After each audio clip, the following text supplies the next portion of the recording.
Howdy, howdy, everybody. It is Spritemare. I am back after a fairly long time between this video and the most recent one.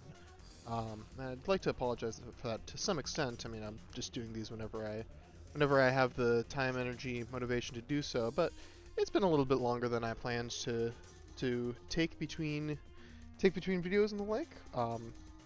So yeah, I had a little bit of a getting sick moment, and then a little bit of a having finals moment, which is a bit of a combination that'll take a lot out of your fun time, which is Advanced Wars by Web is one of the ways to spend my fun time. So when there's not that much fun time, that kind of suffers. But regardless, I have not been inactive from the site despite these hurdles. I've been playing a little bit more Advance Wars, including this game that I've got for y'all today. Um, and yeah, I think we can kind of jump a little bit quickly into it here. This was round 2 of a Mariner Cup 6. Um, my round 1 match was to some extent a little bit interesting, but realistically speaking, it just kind of I just kind of won fairly early off of a tactic, so it's not too much to sink your teeth into.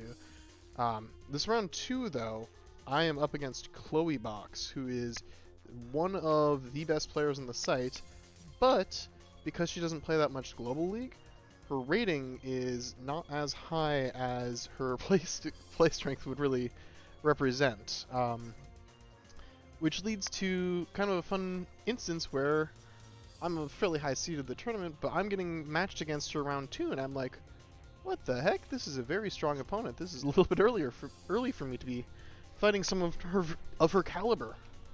But you know, don't come into Advance Wars by Web just to get your free win and go home. You know, you gotta play some fun games. I mean, that's kind of if the goal of Advance Wars by Web was just to get the final capture on the HQ, we just go play the cartridge. It's more fun when it's up against a very strong opponent, and this is definitely one of those. So the map for today is Celeste. This is, as I understand, an older map. It's been around on the site for quite a while. I remember it being there during my very brief initial time playing this game in like 22 or something like that. And I think it's honestly stood the test of time a little bit better than some of the other older maps. This is 25k equal income, which is definitely on the higher side of things. It's classic 2 base versus 1 base 1 airport setup. There's 1 tower, and you get a fair bit of dynamicism because of the high income and just kind of the way that things are set up leads to some kind of interesting brawls. It's a little bit wallier of a map. This is one thing that I think a lot of maps will do is, if you see, we have a horizontal battleground here. This is XY symmetry, or basically, in other words, the map is flipped across this line of symmetry, as opposed to a lot of maps will do a diagonal line. And what that means is on this map, we are fighting on squares like this, where it's just flat sides of the squares. You're not really fighting alongside the diagonals as much. What that means is you are going to have more walling opportunities, and you're going to have fewer opportunities for 2-hit KOs. Because let's say there's like a tank here, or something. There's a tank here, and there's a tank here. You know, you've got to bash into all those at the same time, and you don't really get the option to get many 2-hit clears. But let's say like there's a tank here, and a tank here, and a tank here, and you get all your dudes over here. Well, you can go in, boom, boom, clear. Then break through, do some stuff, have fun, do all that stuff. So typically I'm not the biggest fan of XY symmetry maps because of that specific reason. It can get kind of stally sometimes if There's just not that much opportunity to punch through, but this map does some things that I kind of like. For one, the airport is very, very vulnerable. Airport's very good in this game, in Advanced Wars in general. General rule of thumb, if you can spam copters, it's probably not bad. And one thing that you can do as a win condition is lock your opponent's airport, and then the one base is very, very isolated here. This two base is super far away, and you can kind of base rush a little bit. That's one way to kind of break a stalemate here. Another way is you can go to the center. This has a nice wide open center. We've got a pretty good smattering of contestable cities in these guys here. That's a fair bit of income if you can grab it. And more importantly too, the center kind of just lets you pivot to whichever side of the map you think you can punch through on. And having a nice wide open center like that can really help discourage stall, because you can get a quicker army composition, you can run through, and you can just kind of punch through things a lot more dynamically than otherwise. And then finally, on the not stalling end, 25k income. Now, to some extent, you might think, oh, well, 25k income, higher income, that means more favorable. It's more favorable for your stall, your COs, like an Eagle or something might love this map because it's such high income. But what that number means when those guys aren't in play is you get bomber money, you get neo tank money, you can get mega tank if you want. I've seen stealths on this map, and what those units do is they punch through in one shot. Remember that thing with the XY symmetry? You can just punch through that in one shot and be super happy. No need to worry whatsoever about any of these diagonal shenanigans. So having big tech units in play, which 25k income, you could, in theory, if the map splits evenly, you could build a tech unit per turn. That allows you to kind of have a lot of opportunities to break the stall. And furthermore, one thing about this specific instance of Celeste is we are in the Mariner Cup 6 round 2, and this is tier 2.5 or so. This was a tier 3 game essentially, but Kindle and Sammy were both allowed. Now, I will go to bat as I think that Sammy is quite frequently fraudulently tier 2. I think most of the time she's fine in tier 3. She's got some interesting play on this map. I've seen players like, I believe Days of Plague did a really interesting mech opening. Victory March is extremely strong on this map, and you can kind of ferry in mechs to the front line quickly with the way that Sammy works. Plus, you can get a smorgasbord of these contestable properties. Most importantly, this property right here, super, super, super important, because this property right here is extremely difficult to flip. If, let's say, this base is trying to lock down this property, you just go infantry 1, 2, 3, infantry 1, 2, onto the mountain, interrupted, and it's an absolute hassle to really counterattack this infantry, because if you want to attack this square, you either have to go into base reinforcement range of this base, or you have to get off the city, which you wanted to cap, and then hit from the city. And all the while, this airport is causing issues as well, where the airport can just kind of instantly interrupt this city. On the flip side, if the strong side gets this city, you can chuck an artillery, you can just feed infantry in. It's extremely hard to actually flip that city once somebody gets it. And Sammy is the queen of grabbing this city, the queen of grabbing these contestable cities, which have a little bit of a similar thing with how the mountain range is set up behind them. And overall, Victory March is honestly a pretty reasonable win condition on this map.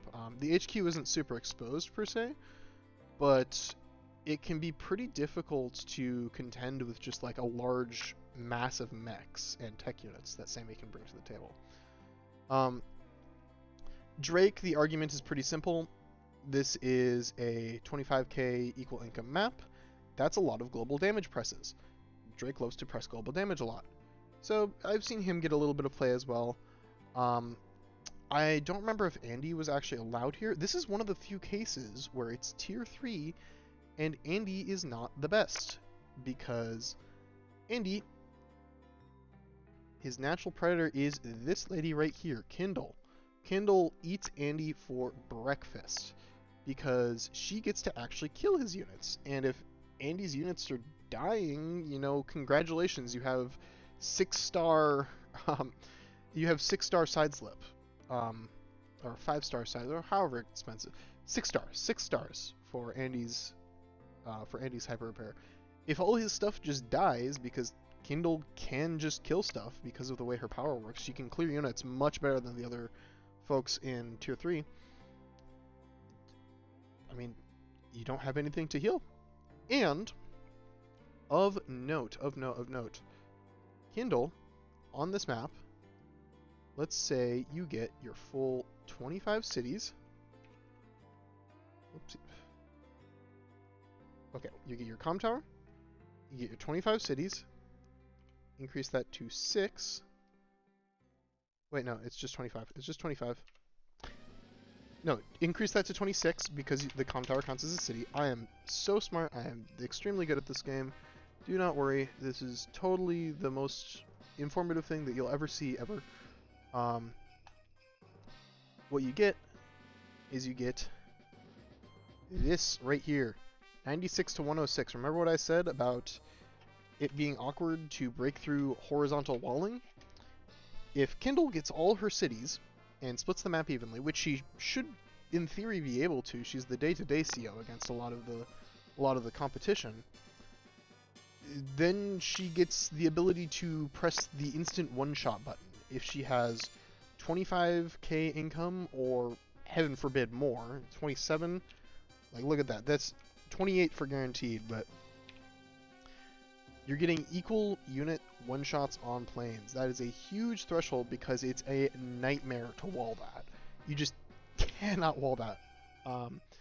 Because otherwise you're just going to get overrun by Kindle rushing you down, one-shotting all your dudes, and then much less the wall breaking. Like, how do you ever recover from a tank yeeting in and eating its full, like, yeeting a tank that eats a tank and has already paid for itself in both army value and unit counts, and now you've got to deal with a Kindle tank with infinite firepower and plus 10 defense. Like, it's a nightmare, and her super is extremely relevant for this map. And that is why both Chloe and I chose her. Again, some other COs top play, but I think Kindle's the best here. Other features of the map that are a little bit relevant for this, I think artillery are good. We'll go into that a little bit more in depth as we go, though. Just for now, I think I've rambled enough about the map to start off. So, starting off, I am in player 2. Chloe is in player 1. And starting off, go for that neutral base. Send this guy over here. You want to grab the airport as fast as possible. If you don't grab the airport, you can get your airport denied. And if the airport gets denied, it's kind of a little bit cheesy. But if the airport ever gets denied, you are probably just going to lose because you really want that airport up and running to supplement your weak side. But so far, nothing too crazy. We're both just kind of going for the income so far. We're both doing this skip here. I believe it doesn't break tank order. And it's just kind of economical here. So, just getting the money. One thing that's worth noting, these cities back here are really awkward to grab. Because you really want to be prioritizing grabbing these cities and this city. And you also want to be grabbing your cities in a way that makes you a bunch of efficient money. And these are just so awkwardly, like, out of the way in a lot of ways. You don't want to spend too many infantry over there because your infantry need to be doing other captures as well. And you'll get these cities eventually, but so much money. That's a whole thing. So far though, we're just grabbing more money. And Chloe opens artillery. And this is another thing I like about this map, actually. You can open pretty much any vehicle your heart desires. I've seen recon openings, I've seen APC openings, tank openings are the classic, artillery openings are very real. You could probably open copter if it might be a little bit slow to grab the airport. But I've seen anti-air openings. Like, you can basically just roll a dice of vehicles that cost under 10k, and whatever you land on, you can probably make it work, which is really nice for this map. It breaks up a lot of the tank meta, and is just a really cool thing to see. I like unit variety being more relevant in a lot of maps.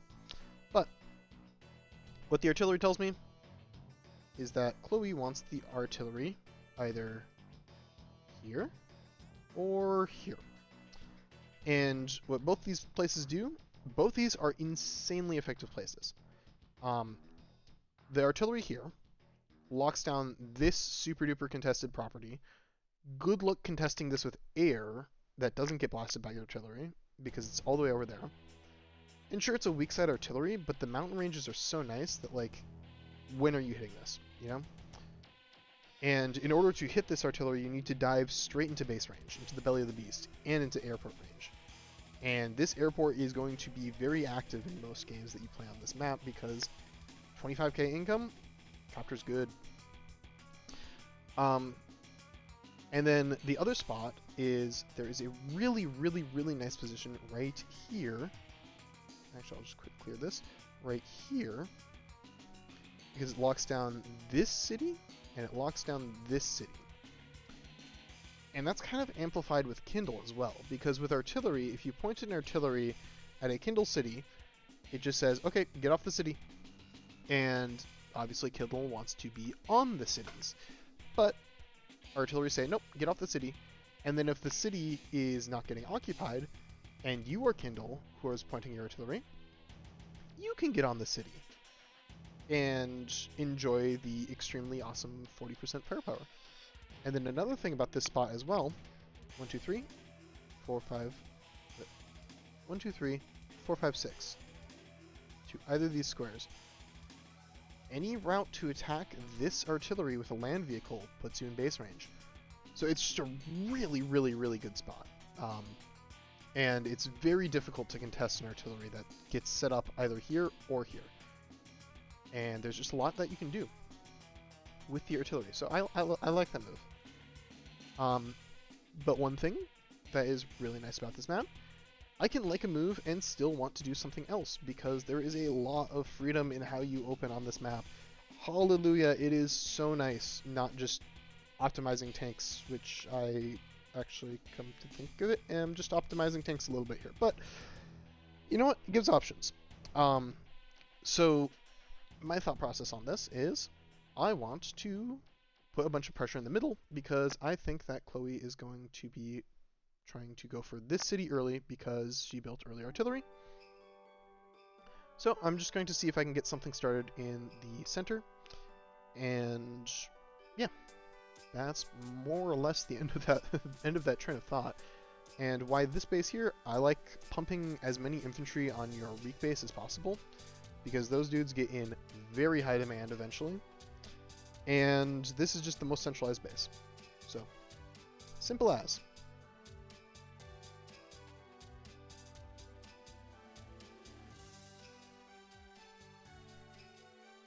So, Chloe is preventing me from popping onto this city. Fair enough. I can't really do anything about that. You know, she's got that.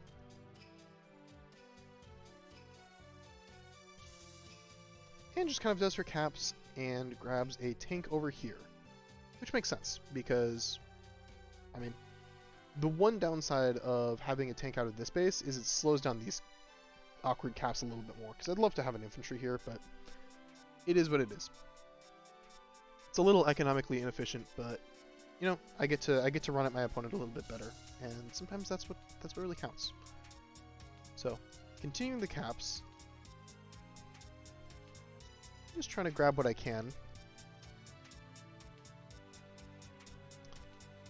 and then tank artillery. And my idea here is, this is my strong side, right? I am going to have the infinite infantry generator base right here. I'm just going to be able to spam out infantry. If I can delay this city from getting capped for like a turn or two, I can just block it with my own artillery and be annoying. And yeah, that's pretty much more or less the plan there. And a map like this, artillery, never a bad thing to have around. The awkward thing is, I know Chloe's going to build a copter next turn because why wouldn't you? It is so good. And I would like to build a copter of my own next turn because why wouldn't you? It is so good. And if you delay the copter, then a preemptive anti-air can really shut things down, and that's not fun because copter spam is very nice. The copters wish to be free, and that is foreshadowing, which is a literary device. So, moving on. Chloe goes for a very gutsy cap here. But you know what, fair enough, she's Kindle. If I want to stop this cap, I need to interrupt one of these two captures, which is going to cost me a metric buttload of money because I don't really have any infantry in range to replace these infantry, which is awkward, but you know what, fair enough. That sucks, but sometimes you just need to eat your Wheaties or so. And she moves up this tank as well. And there's the copter build. And this turn has the first, I'd say, truly really weird move of the match from me. To start off, pretty simply, I just want to go capture this property back here. Because the most efficient way to capture that is with this infantry that just captured the airport. It doesn't really have a job after that. So you send it back here, because this base wants to be sending infantry and vehicles up and out this way to start contesting this area a little bit better. Sending another infantry from like this base to do this infantry's job is very awkward, and if this infantry is kind of becoming a mess, if this infantry is just like hanging around here, it doesn't really do that much. So I'd like to have this property captured with this infantry because it's just more efficient and it basically frees up a dude. So continuing my caps. And, you know, I see a copter here. This tank's gonna kind of get out of dodge because what my plan is, I built a copter here as well. My plan is like, okay, Chloe, you can have this property, all yours. I'm going to finish my caps, I'm going to eat my Wheaties, and next turn I'm going to have 3 vehicles collapse in on that city and I'm going to take it back. Or at least win something out of that fight. Because there's just no way you can beat that when 2 vehicles are over here already. Especially when this is an instant air counter. You know, like the air unit spawns in ready to fight. So, positioning on up, trying to opt a little bit more for that center. And here's the weird move. What the heck? I have just placed an infantry into a very bizarre spot. You may ask, pray tell, Mr. Spritemare, why the ever-loving effing H or whatever did you put an infantry there? Because that is what we in the business call a free dude. And the reason is pretty simple. One, if you remember, this infantry wants to go here. If this infantry eats a free dude, it is not going here. This infantry then probably gets pulled over here because the most natural way to kill this dude is to send both infantry up, the infantry and the copter up, and then pull this dude from the base over this way. And because Chloe is trying to contest this city early, that can potentially cause some issues because Chloe just won't have enough dudes up on this area to contest all 3 cities, because this infantry is going to be accounted for, this infantry is going to be accounted for, this infantry is going to be accounted for, and these two need to go do something, and there's 3 cities between the 2 of them. And I've already completed my caps. I can sack a dude or two and be fine. The second thing is I want this copter to be in jail. I think it has been very unkind to society, and I'm going to put it into the corner and have it think about its decisions.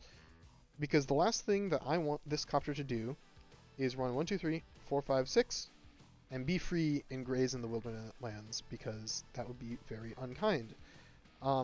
If you are fighting copters and you build an anti-air, the secret about how bad anti-air are is that the copter can just go somewhere else, because the copter is inherently more mobile than the anti-air.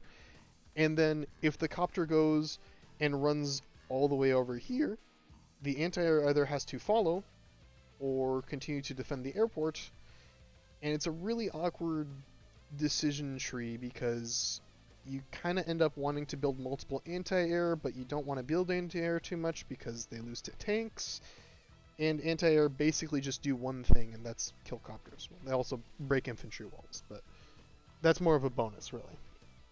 And that's not going to be relevant until at least the mid-game or so. So by slapping my infantry here, where it's very nice and annoying, I am basically telling Chloe, if you do not build a copter here, then I'm going to go cap the property. You have 18k next turn. She could build a copter, but she really wants an anti-air, because this copter is online and it's about to start eating dudes. And it's very awkward to... if Chloe builds copter and anti-air, then she has to base skip. So all that is to say that this infantry is now camped out and threatening this city here and tying this copter down and making this infantry job a little bit more awkward, and it's just a whole hassle. The other thing too, this is kind of minor, but there is no comm tower, so there is actually a not insignificant chance for the infantry to survive a double hit as long as one of those units does not attack from the airport. Spoiler alert, one of the units will attack from the airport because this is Kindle, and you use the 5,000 bajillion% firepower advantage if you can. But the artillery is moving up into position to go and lock the city here on 17-8. Finish my caps. So this right here, this is a move that I did because I was hurt. I was hurting. I was hurting because not long ago, when this match was played, I had a Global League game where I had to dig myself out of a massive, massive hole because I failed a 96% roll to kill tank and infantry on a city. And I think the tower can wait. I honestly think that the tower could wait. I think I probably should have just sent this dude right to the city, started the cap, force my opponent to take an awkward shooting a Kindle city with one of two infantry that exists on the front engagement in order to stop me from grabbing like a super contested property that can get locked down next turn. But I was hurt by that 96% roll. And Advanced Wars is to some extent a risk management and psychological game. And in this case, that 4%, I was like, man, I just don't want that to happen again. Because I know next turn I am getting copter free hit, infantry free hit, and then I want to put that infantry there. And I just didn't want to chance it. And also, if I don't grab the comm tower now, it's going to be like a few turns before I grab it, which isn't the end of the world, really. I don't think there's enough fighting for that to be particularly disastrous, but I didn't want to chance it. I wanted to play safe because I had been hurt, and hurt people capture comm towers, I think. But over here, I have gone one turn without building an anti-air, Now this copter is going to have basically a little bit of free reign before I build an anti-air. So I've moved into position to get the interrupt here, which is nice. And as expected, Chloe goes for this. This is one nice thing as well. The infantry does a little bit of chip damage to the copter because it's a copter with no tower fighting an infantry on the mountain. Air units can kind of get degraded over time just through like chip recoil, so it's not the biggest thing in the world, but it's also a factor into why I put the infantry on the mountain. This does like something like 4 to 8 or some percentage. I can check that. We have the move calculator. The move calculator. Yes, calculate my moves. If anyone is ever curious, you can also just plug in this like so and just have, for counterattack damage, just have it as if you attacked them. So this does 4 to 10. In theory, I could have actually broken almost even on this engagement in terms of just like raw army value. But I'm delaying 1,000 and I'm putting this infantry into somewhere where it doesn't want to go, so I'm fine. And I'm slowing down this copter from getting to the center. Centralized copters are completely broken in Advance Wars. I cannot stress this enough. If you can centralize a copter in Advance Wars, it's probably the right move. Like, to the point where I will frequently forego building anti-air just because of how good it is to just be like, I'm just going to build more copters, send them to the middle, and if I have an issue with my opponent's copters, I'm just going to bash my copters into my opponent's copters. Like, it's quite good. So, Chloe is repositioning here though, and basically spies the threat to these properties, and is now locking down with the artillery spots. Both these both these properties are now off limits for me because of the artillery. And again, I was hurt. I should have been capping that this turn. I should have forced this infantry to take a bad engagement onto the city. I was hurt. It's simple as Chloe didn't even have her comm tower yet. It's so painful to attack Kindle city units without a comm tower.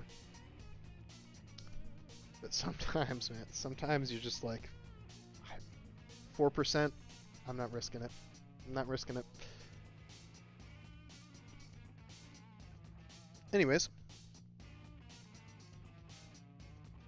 So. Chloe sets up all of these and starts the cap on the contested property here. And positions this infantry to grab either this contested property here, or maybe go on this. Kind of her choice, it's protected by the artillery. Meanwhile, the anti-air has hit the field, and the tank has hit the field, and that's a pretty substantial investment going this way. It's double vehicle on this side.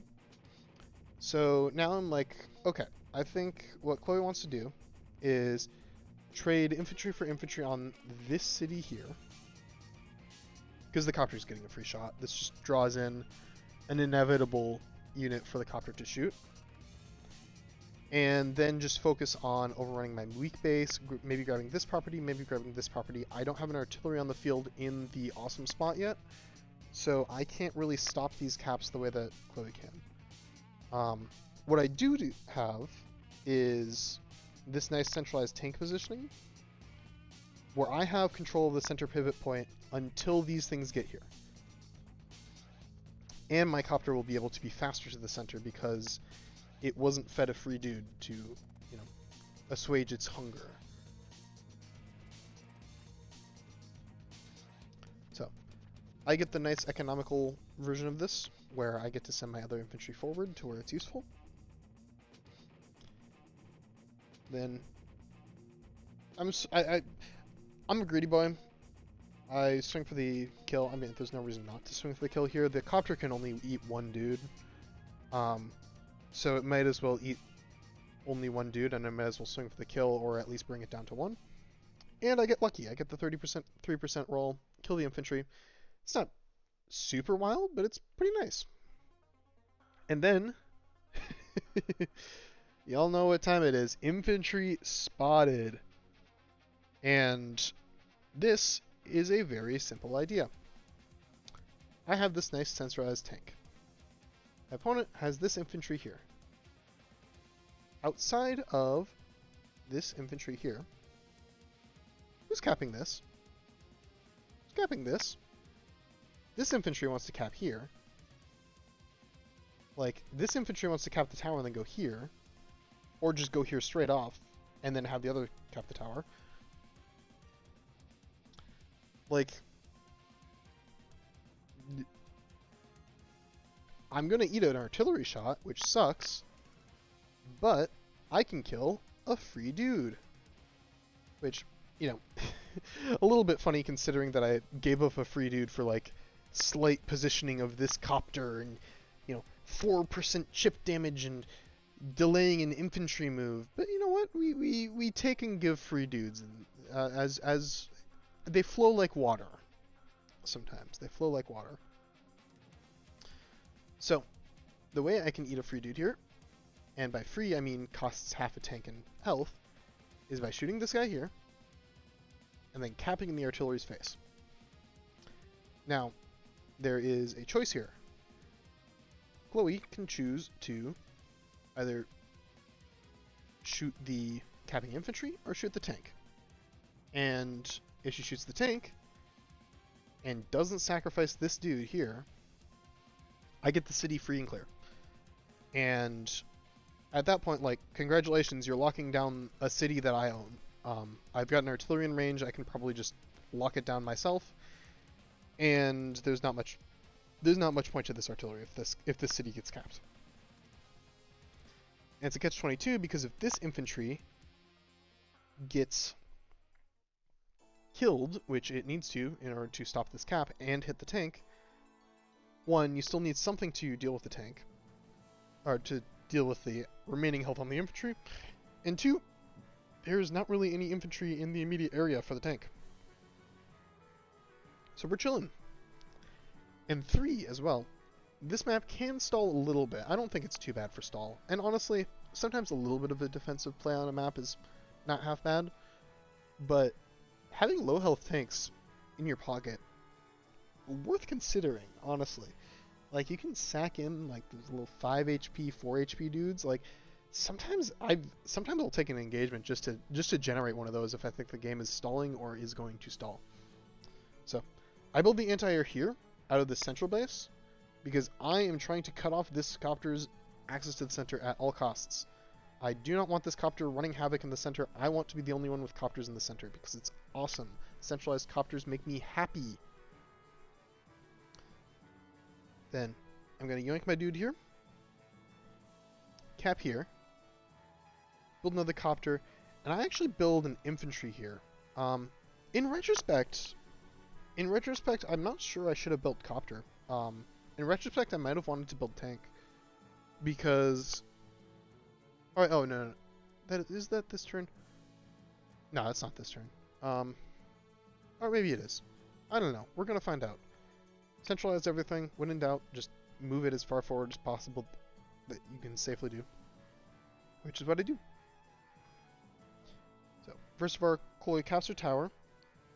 Hey! Revenge of that little mountain dude.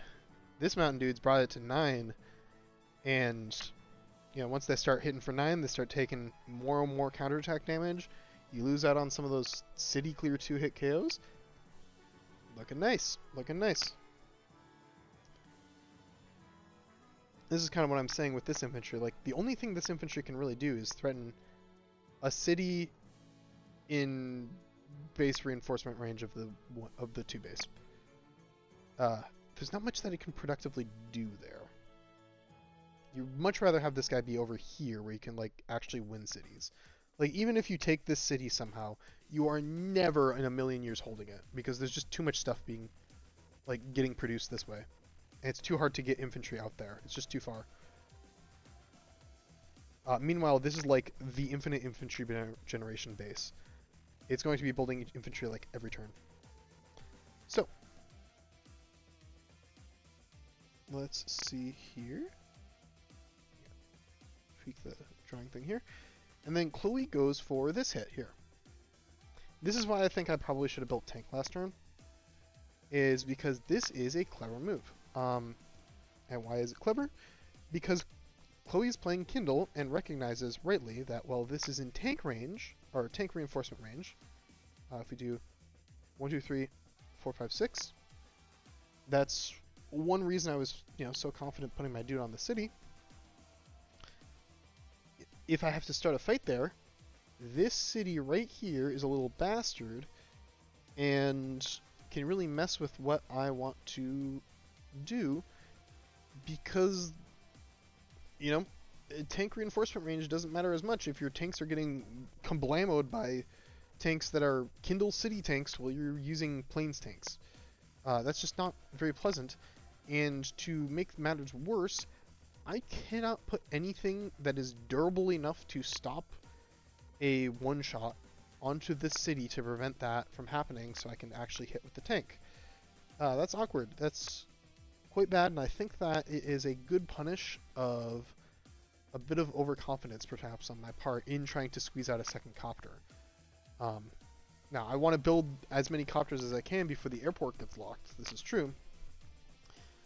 But it lets Chloe find this very nice dive into tank range. And again, round 2 opponent. She is far stronger than her rating would appear. I mean, not to be surprised with how, positioning on the Live League ladder.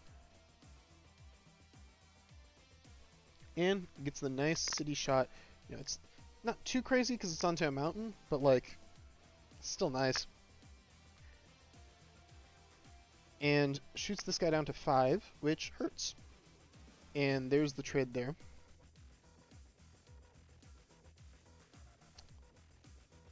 I'm like, okay. Fair enough. First things first. So objectives for this turn. I, if at all possible, would like to start a fight here. If I can do it without this being too disastrous. Because this is my base range. If I can start a fight in my base range where I'm getting copter support, I can probably make it work. One thing that's also nice about the Kindle mirror is even if you get super punished by a Kindle city tank, you can just kind of pop Urban Blight and be fine. Or at least it'll give you a little bit of compensation. Because the tank needs to be on the city in order to get the firepower bonus, and then it just gets 3 HP of health shaved off from it. So I want to see if I can do that. I also really want to prevent this city for a turn. Because if I am able to stop this city for 1 or 2 turns where I just get some more vehicles out, maybe get Urban Blight online, it's going to be a major hassle to take. And 3, I would like to see if I can get my copters out of the corner jail while keeping Chloe's copter in corner jail. Just kind of outflank with the anti-air. That's the plan. This city is not going to be capped soon by Chloe. I want to make sure I'm not losing this city, even though it's very recapturable, just because it's annoying. And yeah. So this part of the turn kind of plays itself, just positioning around this area, trying to put through the caps, and then chip damage. It sucks when it happens to me, but do all this, and I position here, and I think, this has gone so well for me. I'm going to move my artillery over here. I have zoned out the copter. I am a happy boy. And little did I realize, because I moved this artillery last, that I had opened myself up to a diabolical hit here. So right now, I'm feeling good, because I've started the fight in base range. There's this here. I can build tank. Got another tank here. I can get hit by the city tank, but I'll probably get Urban Blight next turn if that happens. And, all that stuff. And then this 5 HP tank is being effective by just kind of blocking this square, and you don't really want to spend your tank dislodging the tank that is there, because you want to be spending that tank fighting into here or taking the super juicy city shot. There's just better things for the tank to be doing. Also, one thing, if this is delayed for 1 more turn, this artillery gets to get nestled into the spot. So I've just basically brought this all the way from my strong side onto my weak spot side and just brought it towards the nestling spot. But what Chloe sees, and I did not upon completion of this turn, is, and it's I believe the first thing she does, we are 12k away from an Urban Blight. Urban Blight would be so annoying here, because I am counting on this cap going through, and it will, because that needs 1 HP. If there's no Urban Blight, that goes through. Or else Chloe needs to sack a copter to stop it. And that's awkward, and that sucks. And then this also, I would like to capture. I would like to not have this tank get over half its health eaten. And an Urban Blight allows this tank to get one shot from the city, as opposed to, you know, taking some damage, sure, but then, like, getting the chip damage, I keep the unit, and then I can just start a fight over here. It's a whole event. And Chloe immediately sacks the copter. And all of a sudden, oh, would you look at that? That's Urban Blight, huh? That's annoying.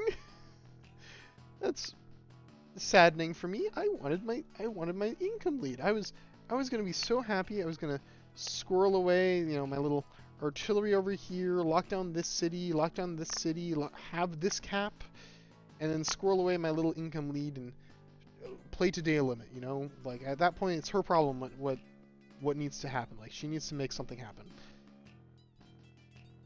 But now,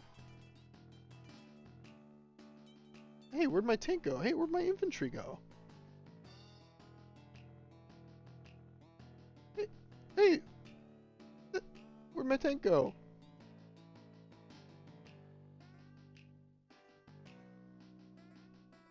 Now we got 2 anti-air, putting my copters in super jail. We've got, you know, a recon here showing up because I've been neglecting my vehicle buys on this side. I'm going to have to pay repairs. And I want to be able to continue this fight over here, but I've got a crappy 9 HP after repair tank and 2 copters when there's 2 anti-air already positioned. And this is just about as bad as a turn can go, really. Excellent spot there with that copter sacrifice. And I need to do some damage this turn, because if I don't, I'm going to be falling behind. And also, making things even worse, I might not even get this property. Like, there's infantry in range, like, something could just, like, yeet itself at this property and become annoying. So, however, the nestle spot is still really good. And if I can start a fight in my base range, I think I can win it. But Chloe's taking some really freaking good trades. Like, she's basically gotten her value out of these units already. So I need to punish hard if I want to bring this back. And look at this. Look at this chicanery. Look at this chicanery. First strike of a copter. 7-8. I think that's more damage. I think that I actually came out negative in that. Okay, I didn't quite come out negative. But like 300. I only did 300 more damage than I caused. Now, specifics for this copter move. I just want to weaken this up so I can Urban Blight one-shot it with my tank, because there's not another tank in range, and that's kind of my like window of opportunity here. Is I want to get another tank in. If the anti-airs are fighting in to kill the copter, I want them to be fighting into my artillery. I need to kind of counterpunch, and Urban Blight's the best way for me to do so, I think. But it's awkward because, you know, Chloe's smart. She knows that's coming. The only things that are really on cities are like a handful of infantry that just finished their caps, the builds for the turn, the tank that just one-shot my tank and is sitting on my face, like sitting right in my base range, and saying, "Hey, you gotta go deal with me now. You're gonna need Urban Blight for that." And also, I've already paid myself off in value. All that is the only stuff that's on cities. So my Urban Blight's gonna be much less impactful, but I need to swing it because I need to get rid of this tank. And I basically say to myself, there's no way I can wall this. So I just need to start a frickin' fight. And I need this fight to go well. And also, the Urban Blight stops me from getting interrupted on this property, I believe.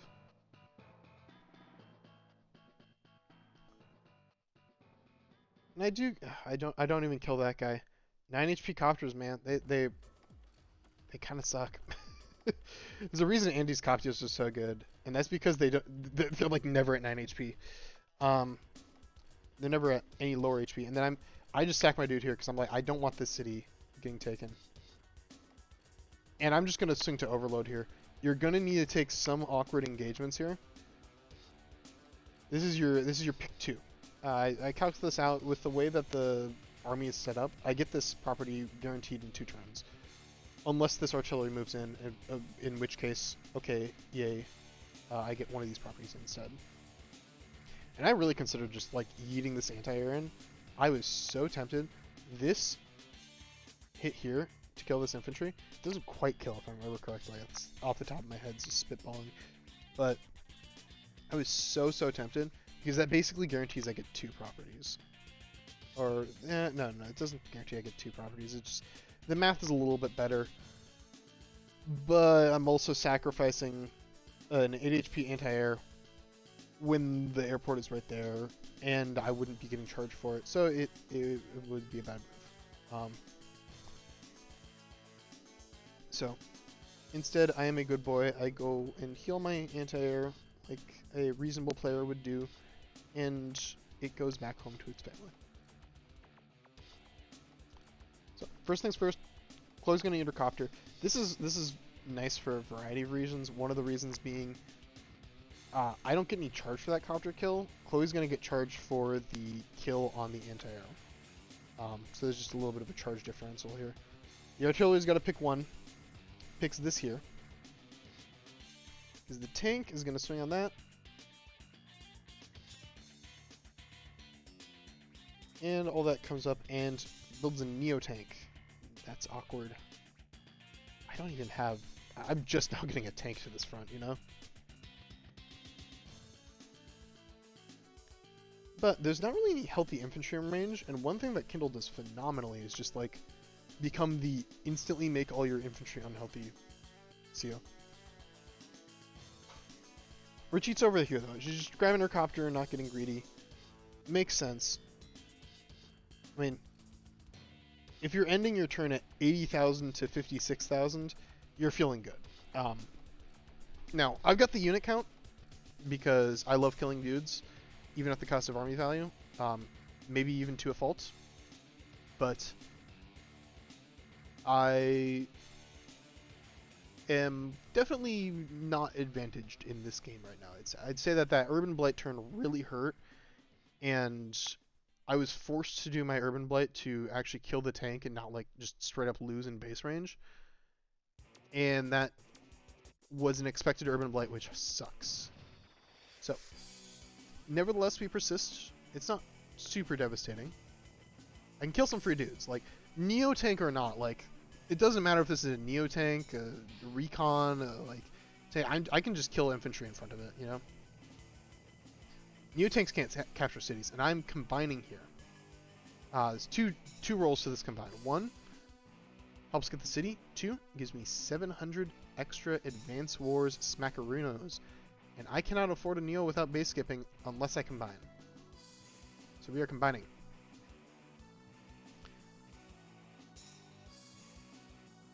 I'm building a Neo tank because I don't want this thing running around unchecked, because that would be very awkward. Then I'm just gonna eat this here. See, maybe, oh, you can come over here, you can kill the 6 HP infantry, you should totally fight into my base range, it'd be so awesome, it'd be so cool. she's not gonna fall for that.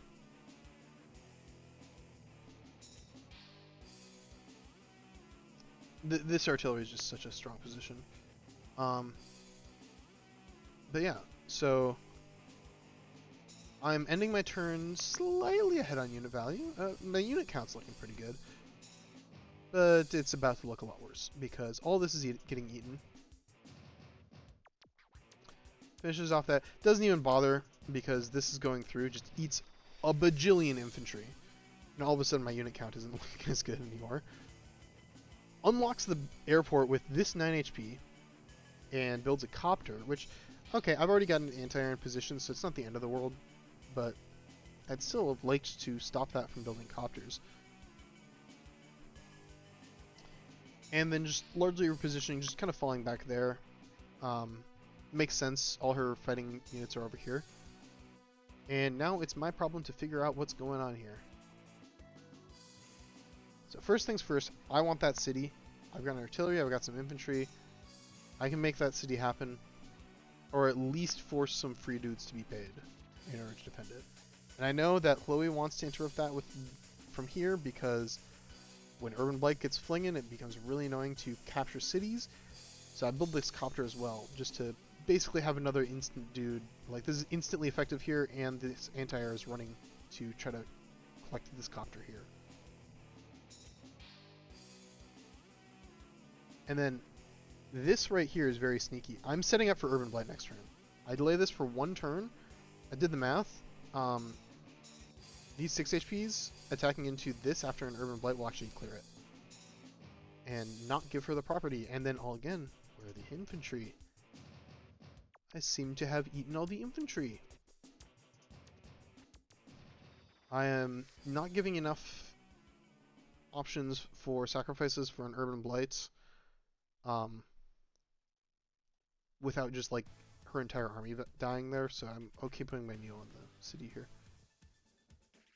And I build double artillery because I need to mix this up somehow. The things that I do have right now, I think I'm disadvantaged in army value and I'm disadvantaged in unit count. But what I do kind of have is income, and I'll probably be getting this here, so I'll probably be making it to 25k. I want to just kind of lock down the board a little bit, lock down this city, lock down these cities, and spend a little bit of time without much fighting, see if I can build up some army value with a potential like 1k income lead. At a certain point, it's a tournament game, day 35 like limit. Chloe's gonna need to come to me and do something about that, and artillery kind of help with that, especially when there is already a Neo tank on the field. So. First things first, eat the free dude. Fair enough. Capture the city, bomber. That's a problem. That's a really big problem. Because, 1, bombers eat Neotanks for breakfast. And I can't hide my Neotank on a city. Because Urban Blight button, go burr. So, this bomber is opposed by 1 anti-air. That is not enough, because the bomber will just one-shot the anti-air. And as a general rule of thumb, you cannot respond to bombers with anti-air. It's just not possible. Like, anti-air are nice to have in the vicinity of a bomber, but they're never going to be your long-term solution, pretty much. You are... Well, okay, they're... Not never, but like most of the time they're not going to be a long-term solution. It's just too easy for the bomber. The bomber moves faster than the anti-air, it moves over things, it can one-shot the anti-air, and if there's a value target in range, like say a Neo tank, the bomber can just fly in, kill the Neo tank, and then say, okay, thank you for spamming 12 anti-air to try to deal with my bomber. I have now cashed out my bomber for a Neo tank of equal value. Have fun. Also, to add insult to injury, anti-air won't even, like, unboostedly kill a bomber. And bombers just introduce a lot of really awkward breakpoints, where, you know, look at this. Oh, what's this? A bomber can one-shot my Neo. That's a problem. Also, you can like never repair against Kindle long term because she presses Urban Blight button gubber. But like, oh no, what's this? 10 HP bomber can kill a tank. Can kill a tank on planes, can kill a tank on... Well, not quite on that, but like... It's just very awkward because how do you wall against that is the problem. Like, the simple answer is you can't. So, 99% of the time, my opinion is, if you see a bomber, you should be immediately trying to get a fighter. But this map makes things a little bit more complicated because if I'm getting a fighter, what's going to happen is I'm building it from here. And that's going to take 5 ever to get to the field. Even if I shift my things like to the center. That's just not sustainable. So the other thing you can do if you see like a big expensive tech unit like this is just try to win where it's not. Now this is tech unit, tech unit. Sure, I've got a tech unit here. But I don't know, maybe I can get something going on the other side of the map and then like deal with the bomber as a later problem. Just try to make sure it doesn't get too much done. But one thing that is very, very, very important about bombers, or what I said about, oh, that's a guaranteed clear. Look at this. Huh. Not so guaranteed anymore. Well, look at this. It doesn't actually kill an anti-air without taking chip back. And we've been talking about how chipped air units kind of suck all game. Bombers are a bit better because they have fewer things that can shoot them. But this is awkward because then a second anti-air could just come in and kill it. Well, would you look at that? A 9 HP bomber can be killed by an anti-air, guaranteed with power. A 10 HP bomber leaves a little ghost shell bomber lying around at 1 HP, and then you're going to have to probably dedicate a full HP anti-air to go kill the dang thing, because it is really annoying. It's like a blocker, a chip. It's a whole hassle. It's a whole hassle. The long and short of it is that 9 HP bombers are significantly less scary than full HP bombers. So I have a mission. I want to get CO power this turn. Immediately upon seeing this. Now, a few more things happen. Mostly it's a positioning turn. Chloe's moving a little bit more towards the center to try to join the forces. She knows what's up. And grab both these properties. So,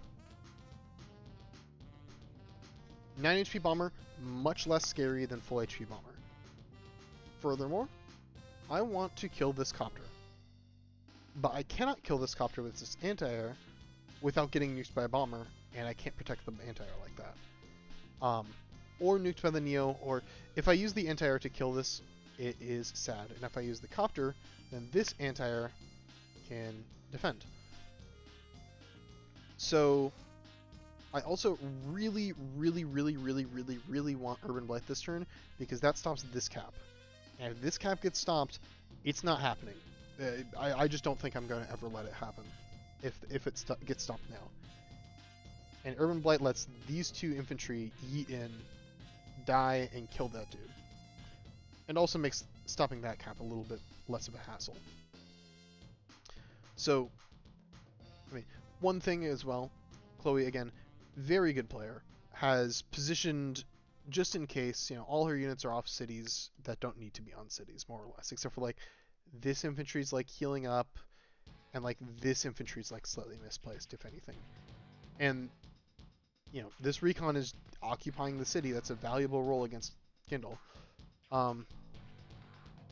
The fact that I can see, like, one infantry, maybe, that's, like... Good players know how to mitigate Urban Blight. Even when you don't think it's coming next turn, a lot of the times you can just kind of say, okay, I'm just gonna position around Urban Blight just in case. Because you never know when some maniac might yeet a tank into you to get Urban Blight. Now, degraded Neo-tanks actually have a lot of similarities with degraded bombers, because they don't one-shot. I am on record as being a certified hater of medium tanks. This is why an 8 HP Neo tank hits about as hard as a full HP medium tank. I'm spitballing here. It might or may not.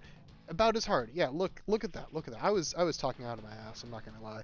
But like, medium tanks don't one-shot. Neo tanks one-shot. 8 HP Neo tanks do not one-shot. So that's nice. I think I get a little bit lucky. This is like a 50-50 on whether or not the Neo goes down to 9 or 8. Regardless, the point of this move is just to sack for charge and weaken this Neo tank up a little bit. Because what I'm also doing is I'm eating this tank. Because now that this guy is weakened up, if it wants to attack into my Neo, it's going to be a lot less favorable of a trade than it otherwise would be, just because there's less firepower on the board for that initial first hit. So, I'm going to eat a tank. I'm going to get really greedy here and just eat a little bit of it. You never know when an extra 350 charge is the difference maker. You never know. You never know. It could be. It could be. Actually, I just had a Global League game where I was really splitting hairs with charge to the point of like, oh, my 1 HP infantry is going to put me over the line on this line. Awesome. And then I took like, recoil damage on a copter, and I threw all those calculations out because I was just like, oh sweet, I just kept my power. Awesome. Sometimes Advance Wars giveth and taketh away. But what I come up with on this turn is Urban Blight. That gets the aforementioned objectives. Boom boom. Dead. No more cap for you. I want to keep this pristine just because it's really obnoxious to knock a full health infantry that is on a mountain during power. It's very obnoxious to knock that down. And then the copter comes on in and kills the other copter. And this is really nice because what we got is we got this artillery covering, because the only thing that can kill that copter now is this anti-air, which kills. But if the anti-air kills, we got an artillery there. Sure, it can get urban blighted. That's still gonna hurt. So I'm coming out positive on that trade. And then I don't want any threat on that city. I'm building a second anti-air because I'd have loved to build a fighter. I was looking through all the ways I could try to get a fighter. It's just too far. It's just too far. I've got to trust in 9 HP bombers sucking significantly more than full HP bombers, and the power of some anti-air to get me through on this one. I'd have greatly preferred a fighter. It's just too far away. I just can't build it close enough. Drawing cap there because you need to, or else Kindle gets to Urban Blight shenanigans and it's not fun. And delay the cap even further. Stop that cap there. Cripple some infantry. And at this point I'm feeling pretty good, because I am ending at a pretty notable like damage increase, and I'm probably going to have a notable income lead coming up. And income lead is especially important as Kindle in the mirror, because remember what I said about that urban, that high society. 24 cities. Oh, that's much less likely to one-shot than like 26 cities or something like that. That's a really important breakpoint. One-shotting things is twice as good as not one-shotting things. Or one-shotting good things is twice as good as two-shotting things. There are 2 damage values in this game. One-shots and 2-shots. Everything else, irrelevant. Okay, like there's 3 shots, there's 4 shots, there's 5 shots, etc. But the most important damage values by far are 1-shots and 2-shots. And anything beyond that is far less important than does this 1-shot, does this 2-shot.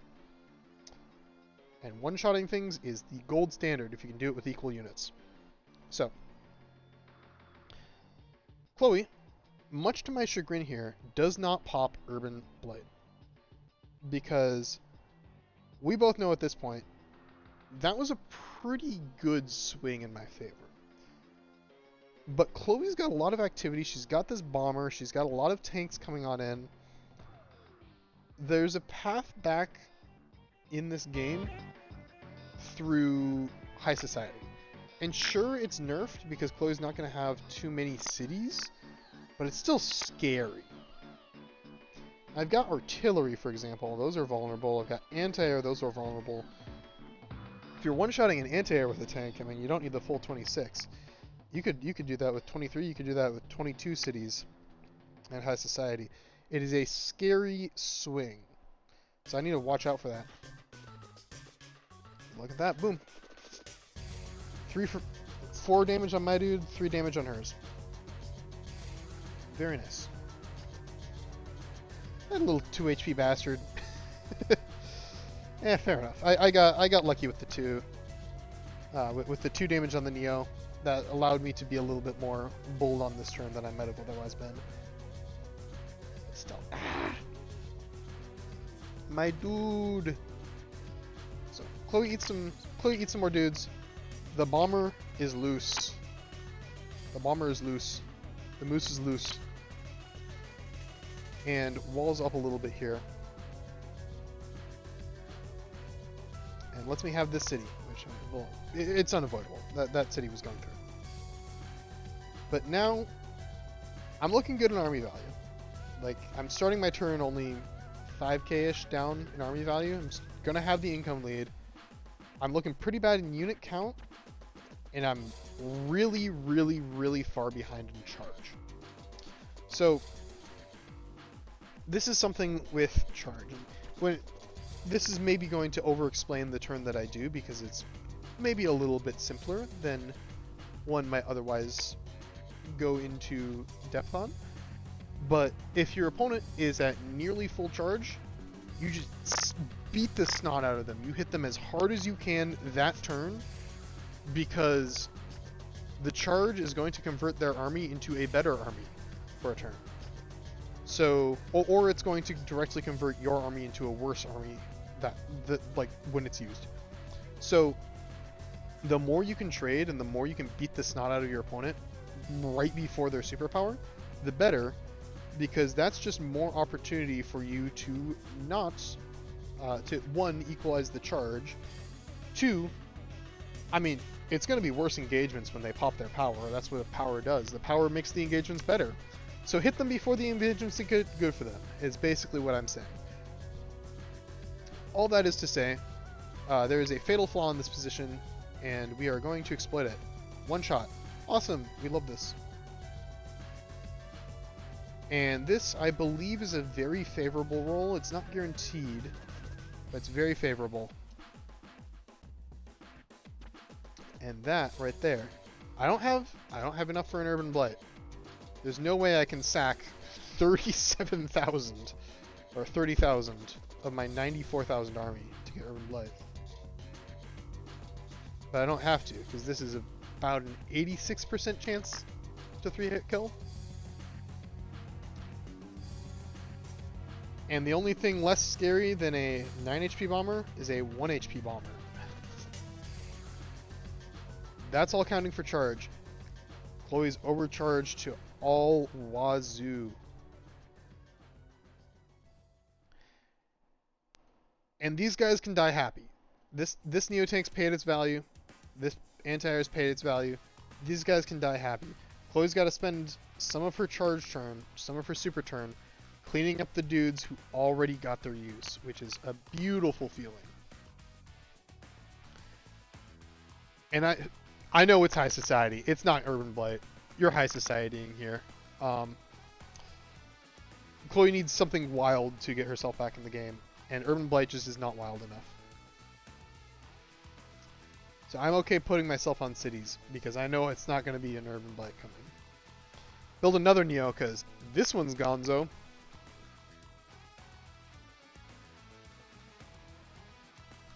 and end turn, and we'll see her do her worst. But I need a note. I need a note. Kindle, high society. You're basically getting infinite firepower on cities. Like, look at this. Look at this. Look at how much. This is 27 as a 1 HP unit to a Neo tank. Like that's something that can just happen. You can do 27% to a Neo tank with a 1 HP unit with high society. This is with like no cities. This is a terrifying power. Why did apparently before I started playing this game, people thought this power was bad. How? How? What? It's the infinite firepower button. Why were people thinking the infinite firepower button is anything but good? I mean, because Urban Blight is a phenomenal button as well and costs half as much. But it's the infinite firepower button. You press the infinite firepower button, you get infinite firepower. It's awesome. It's that simple. It's so good. Anyways, slight tangent aside about the state of the old meta of Advanced Wars by Web. There is a turn to do.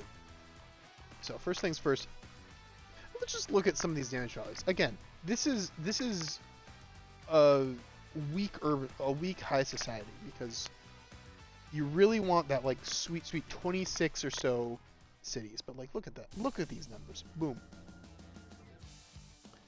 You really want the 26 cities to get Kindle up to just like full, like everything is one-shotting equal on planes, but like, yeah, boom. Look at that. 2! It's on a mountain. It's on a mountain. A mountain! The best terrain in the game. 2! But in Advanced Wars by Web, there are 1-shots, there are 2-shots, and there's nothing in between.